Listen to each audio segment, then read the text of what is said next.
racist tweets. Canceled. Aunt Jemima. Canceled. Free speech. Canceled. What happens when peer pressure influences a population? Does the public get played? Do elections get swayed? Find out all about it in Edge of Wonder's new series, Cancel Culture and Election Fraud. Part 1, Unveiled. You know what we really need, Rob? We really need one of those cancel buttons. You mean like one of those easy buttons? You just hit it? So like if you don't like something, you just hit cancel, right? Right, yeah. Or we could cancel the action of someone trying to cancel something else. So, you know, it cancels that out. Right. Anyway, welcome to Edge of Wonder. I'm your host, Rob. And I'm Ben. This year has been a big year for cancel culture. There's a lot of racial tension all around, and many companies have been under pressure for their products being possibly racist. Or just offensive in general. This seems to have caused outcry from citizens on the internet to have things pulled from the shelves or taken off of streaming services. For example, Aunt Jemima syrup brand and logo, or the police dog Chase from the popular kids show Paw Patrol. Chase? I didn't even hear that. And now, cream of wheat will cancel the chef on their box. Yeah, can you believe that? What? But he's black. I know. Why would we take someone black off of something? Isn't that racist in and of itself? Well, that's that's what I'm trying to wrap my head around this whole thing. It's like, let's just remove all black people from everywhere. That's racist. That's what it seems like. Is it because cream is white? I'm sorry, I'm having a really hard time understanding this. I mean, you show that box to a child, right? The only thing they're gonna see is a chef. They're not gonna see like... That's all I saw growing up. He just looked like a kind chef that was serving me cream of wheat. Yeah, it's like, let's just get rid of everybody. All right. I don't know. Anyway, but what exactly is cancel culture? Well, dictionary.com defines it as this. Quote, cancel culture refers to the popular practice of withdrawing support for canceling public figures and companies after they have done or said something considered objectionable or offensive. Cancel culture is generally discussed as being performed on social media in the form of group shaming. So when something or someone is canceled, they are said to be nulled, ended, or voided. No longer wanted. Dictionary.com said that. So that's like the chef is null and voided now? That's what it seems like. All right, well, like maybe a TV show or a subscription is kind of what they're probably talking about. This is the idea behind the slang meaning of canceling a person too. Quote, when a person is canceled, they are no longer supported publicly. Usually public figures are said to be canceled after it has been discovered that they have done something offensive and involves calling out bad behavior, boycotting their work, such as by not watching their movies or listening to their music and trying to take away their public platform and power. This is often done in a performative way on social media.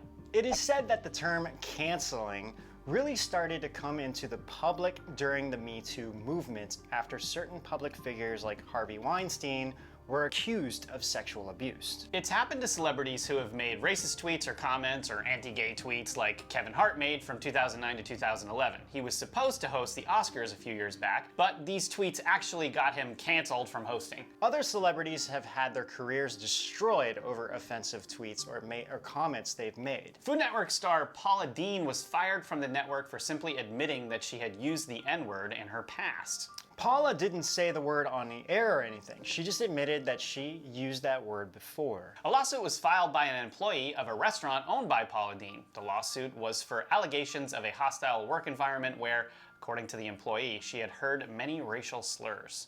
When a lawyer asked Paula Deen if she had ever used the N-word, she replied, yes, of course. It's been a very long time. Food Network decided not to renew Paula Deen's contract shortly after she admitted to this. Roseanne Barr was fired from her own show too after she made a tweet commenting on the controversy surrounding the Obama administration and the Iran deal. Roseanne tweeted about former White House advisor Valerie Jarrett saying, quote, Muslim Brotherhood and Planet of the Apes had a baby equals VJ, unquote. Now, she was attacked hard for this because everyone assumed she was simply being racist by equating Jarrett to a monkey. and they ignored the part about her really pointing out that the Obama-Muslim Brotherhood connection. And she was eventually fired from her own show, Roseanne. It seems that because of cancel culture, celebrity reputations and careers are very fragile, and celebrities, as well as everyone else, should be held accountable for offensive things they say. However, is destroying their careers the answer? Now, we're not trying to defend one person or other here. We do have freedom of speech in America, and it does seem that our freedoms are under attack more and more. Cancel culture does seem to be an attack on freedom of speech at times. Many people seem always to be ready to jump on anything that could be seen as offensive, and they don't seem to care if someone's life is destroyed for it or not. One person did stand up to the cancel culture mob. He stood up on the grounds of defending freedom of speech. His name is Dr. Jordan Peterson. He's a clinical psychologist from Canada. Jordan Peterson's story is pretty well known at this point, but there are many who still do not know who he is. Dr. Peterson was a professor at the University of Toronto, where he came under fire after he refused to refer to students by their preferred gender pronouns. Not because he was against it personally, but because it was being mandated by law to do so with a bill called Bill C-16. He said this was an infringement on his freedom of speech. Dr. Peterson actually ended up in a debate with students over this outside of the university in a video that went viral. I don't believe that using your pronouns is going to do you any good in the long run. I think it'll do quite the contrary. What the fuck? Is that your medical opinion? What, is that your medical opinion? Like, you I'm are not aware a that doctor. non-binary people are valid in the American This isn't Psychological about Association. non-binary Is that your opinion? Yes, it is. No, it's not. It's about non-binary pronouns. No, it's not.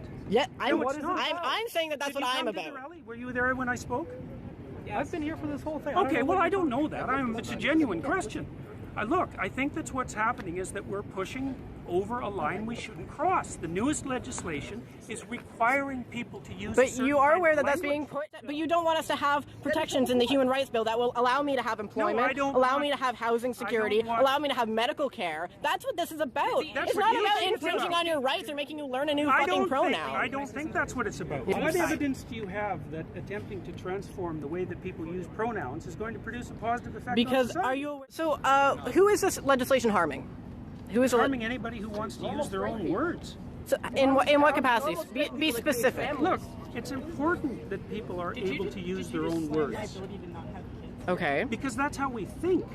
And if So- the government starts legislating how we think, and So how if we I speak, wanted we're to gonna call be- you Hey, she, look, are you going to let me if say? no, Please whether or refer not to me. Why do I have the authority to do you have- determine what I say? Why do what you have, kind of question Why is do you have that? the authority? Let me finish. Since this video came out, Dr. Peterson has gone on a world tour where he has become a well-known figure for battling political correctness and for standing up for freedom of speech. A documentary called The Rise of Jordan Peterson has come under attack by the cancel culture mob too. The Daily Wire reported that theaters in Brooklyn, Portland, and Toronto have canceled screenings of the documentary. But even worse was an anonymous letter a pastor received demanding that he not show the film in his church. Quote, "Fair warning, several community organizations are planning to shut down your showing of the Jordan Peterson propaganda film. While many of us aren't Christian and some even flat out condemn the religion, we do not want any harm to come to your place of worship or those within." It went on to say, quote, "However, we cannot allow fascism to continue to rise and will not tolerate this presence in our city, whether it is on the streets or on the waterfront or in a church. Read some history books, read about eugenics, read about sex and gender,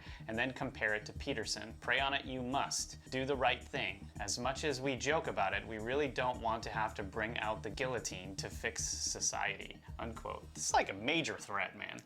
I mean, Like- this is like, Bring this to the police station. this person is fascist, so we're gonna beat everybody who supports him. That's the kind of thing that's basically said. It's like, what is Whatever, going on? man. Okay, anyway, Dr. Peterson says that when it comes to freedom of speech, it is inevitable that you will offend people when talking about anything difficult. Okay, so the rule is you can't offend anyone, all right? Let's say you're speaking to one person, I can't offend you. All right, fair enough. What if I'm speaking to 10 people? Do I get to offend 1 in 10? How about 1 in 100? How about 1 in 1,000? You're going to come out on stage and you're going to say something important about something vital, and you're not going to offend 1 person in 1,000? Well, you can't say anything about anything important ever without offending probably the person you're talking to. Important speech about important issues, especially contentious issues, is instantly offensive. Our freedom of speech is very much under attack. Our ability to say just about anything is rapidly decreasing. The type of censorship we are seeing on large platforms is also an infringement on our freedom of speech and freedom of expression. This is part of the cancel culture ideology. People seem to be feeling isolated from the fear of backlash from the cancel culture mob. This is not good for our mental health. Depression and anxiety have skyrocketed, especially this year. The cancel culture mentality may have something to do with that, on top of everyone being locked down this year as well. This mentality usually does not leave room for apologies or owning up to mistakes either, which is a bit hypocritical because people make mistakes all the time. But somehow, if you make a mistake on the internet or publicly, then it is almost unforgivable. Even if you do apologize, the cancel culture mentality still demands that your career be destroyed. And many apologize when they shouldn't or simply out of fear. That is, unless you're a part of the cancel culture, such as when you have a cancel culture approved celebrity talking about pedophilia, as so many have done before. It seems that they are naturally forgiven since it was a long time ago. And I'm not taking sides here at all. I'm just trying to be fair. If you're going to cancel someone, it needs to be done across the board. Right, like what happened to James Gunn? He was fired from directing Volume 3 of Guardians of the Galaxy, but later rehired since people said he should be forgiven for tweets he made years back, even though they were sexual in nature towards children. And so many others recently as well. But getting back to Peterson, he was asked how we could counter this cancel culture mentality that has made rational debate nearly impossible. Is there truth to this? Much of the cancel culture mob mentality seems to be based on social status. Many people seem to align themselves with a position based on what the popular thing is to cancel someone over at the time. For a while, it was the LGBT issues like what Dr. Peterson was dealing with. Now it's racial issues. And that's not to say that these issues aren't important, but the things people get canceled over do seem to happen in cycles. So when Dr. Peterson says not to apologize if you haven't actually done anything wrong, he could mean that people will remember that you apologized even after the mob mentality of cancel culture shifts to a different issue or person. Instead of being so quick to condemn someone's career or life, maybe we can allow people to own up to their mistakes. Maybe we can stop making people feel like they need to apologize even when there is no reason for them to. Or we can allow them to really reflect on things rather than responding out of fear or hate. The cancel culture mob mentality seems to be a very dangerous and destructive mindset. It can beat us into submission and take away our God-given rights. Episode 1, brought to you, The Secret Space Program. Episode 2, Advanced Technology. Now, the long-awaited, and we mean really, really long-awaited, next episode in Edge of Wonder.tv's original hit series, Old World Order. Episode 3, False Flags. What is the true definition of a false flag? I think as we go through the facts and question the mainstream narrative, that question will answer itself. I ran a false flag operation for the CIA. There are events that are presented to the public in a way to manipulate their perception and their opinion. But it's important to point out here that a false flag doesn't mean that the event didn't happen. It doesn't mean it was a hoax. How is this ancient military strategy being used against the world today? These are, in fact, designed to kind of put people in a place of fear, to manipulate them. Featuring Justin Deschamps, Jordan Sather, Ben Chasteen, Rob Counts, John D'Souza, Mike Barra, Dr. Michael Sala, and Robert David Steele. Know thy enemy. We intend to.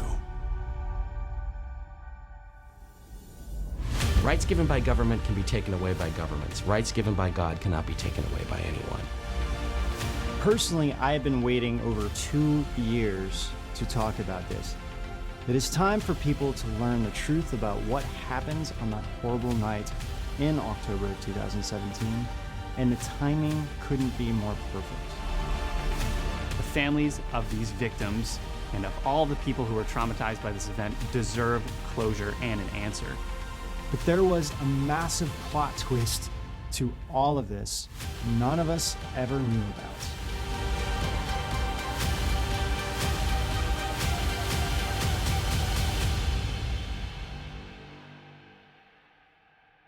Old World Order, Episode 3, False Flags. Only on edgeofwonder.tv.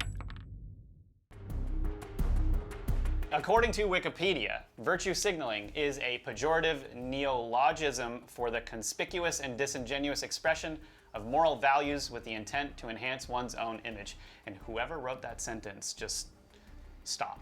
That was on Wikipedia. Yeah. Somebody edited that.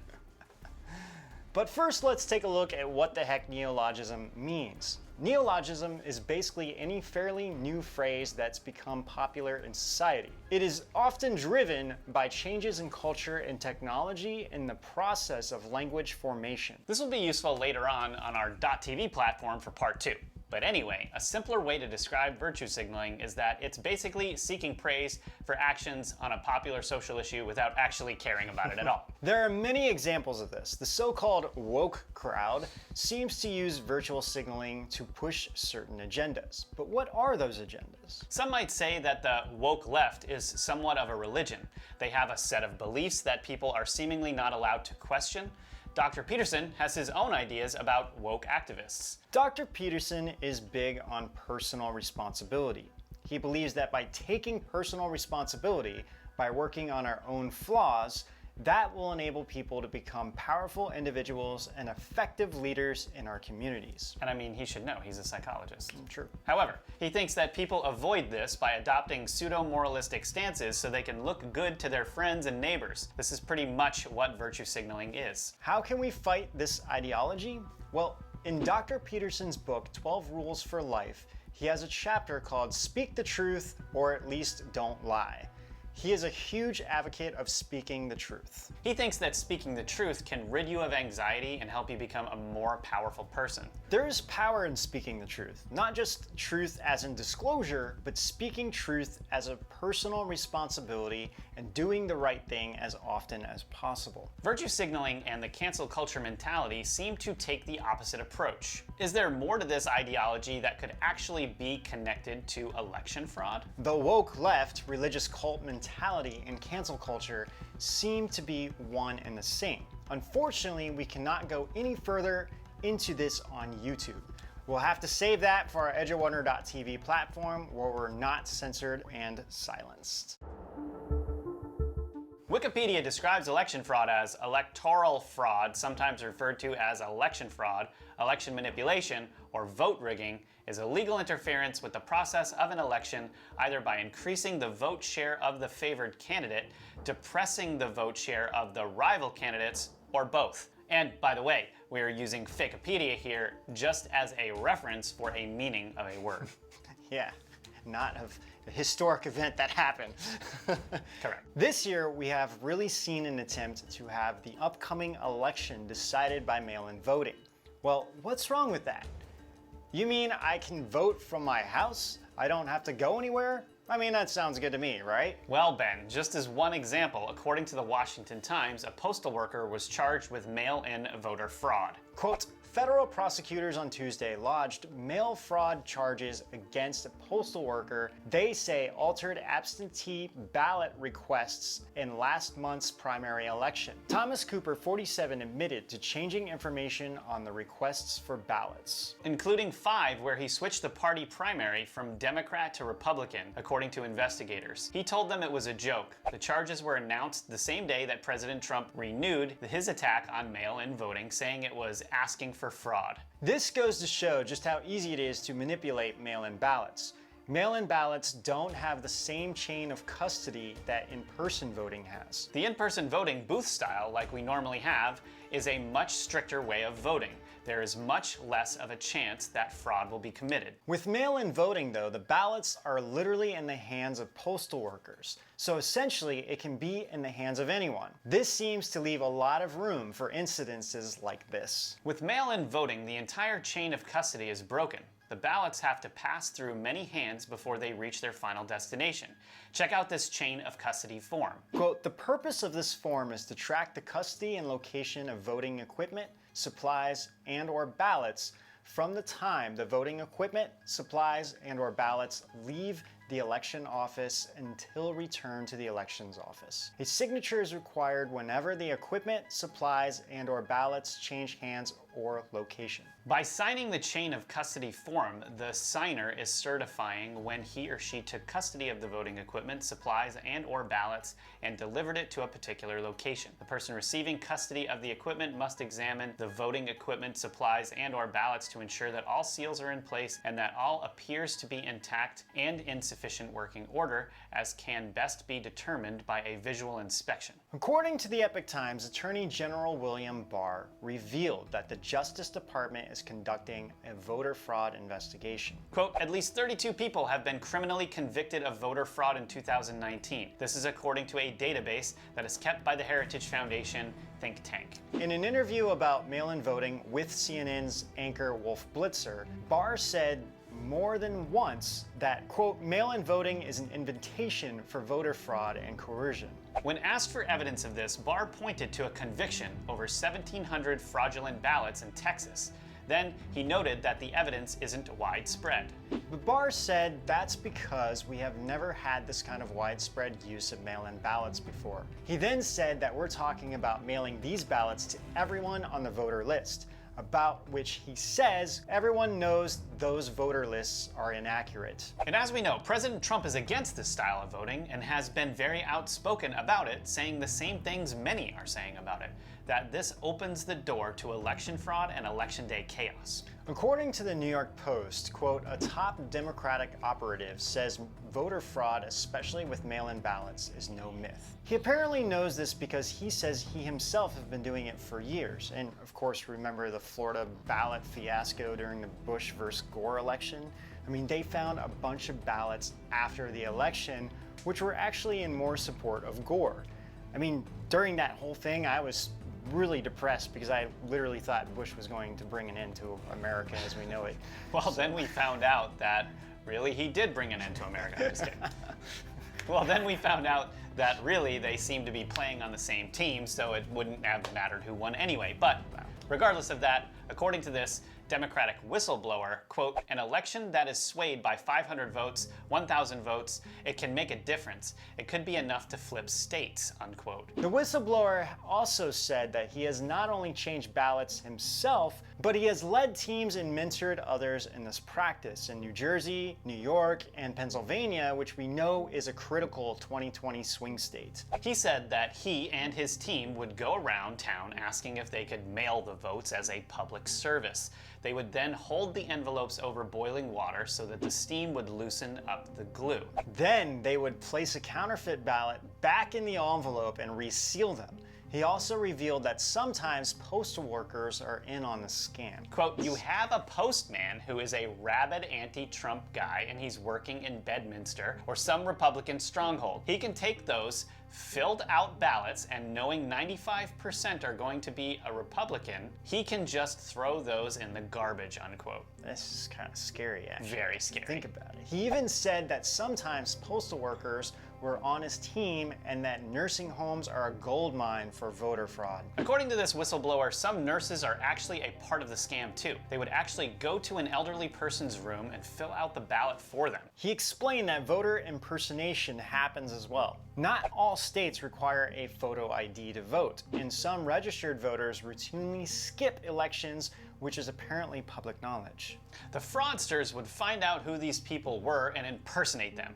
They would supposedly write the registered voter's signature as best they could and vote in their place. The whistleblowers said that they even went as far as bribing voters into voting for who they were trying to rig the election for. So as you can see, there is a high risk of voter fraud with or without mail-in voting. Mail-in voting just opens a lot more opportunities for it. Especially this year with how mail-in voting is being pushed on a large scale.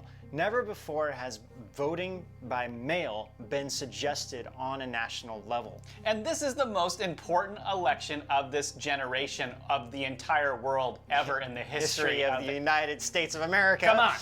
This may be the most important election there has ever been, which is why it is important to have an electoral college. Otherwise, whoever California, New York, Michigan, and a few other states vote for would win every time. Ask yourself, why is this happening? What is the purpose of voting by mail? Is it because there's a pandemic? Did the recent changes in COVID-19 numbers from the CDC basically show that the stay-at-home order and mask mandates were never really justified? And why is voting by mail being pushed so hard when thousands of people go to the grocery store every day? Most of those people follow CDC virus guidelines and they have no problem shopping for their apples. True. So why can't we do the same at polling places? If gathering to vote is such a big deal, then we should all only have our groceries delivered to our houses and not be allowed to shop at grocery stores at all, right? And we sure as heck shouldn't be allowed to gather in the streets to protest and riot. Ask yourself why it's okay to do these things during a pandemic, but it's apparently dangerous to vote at the polls. These are questions that need answering. Unfortunately, we cannot say too much more here. We are already in YouTube's crosshairs as it is. So on that note, please remember to hit like and subscribe, and be sure to hit that notification bell since YouTube hasn't been alerting people when a new video comes out. In episode 2 on our edgeofwonder.tv platform, though, we will get much deeper into these topics.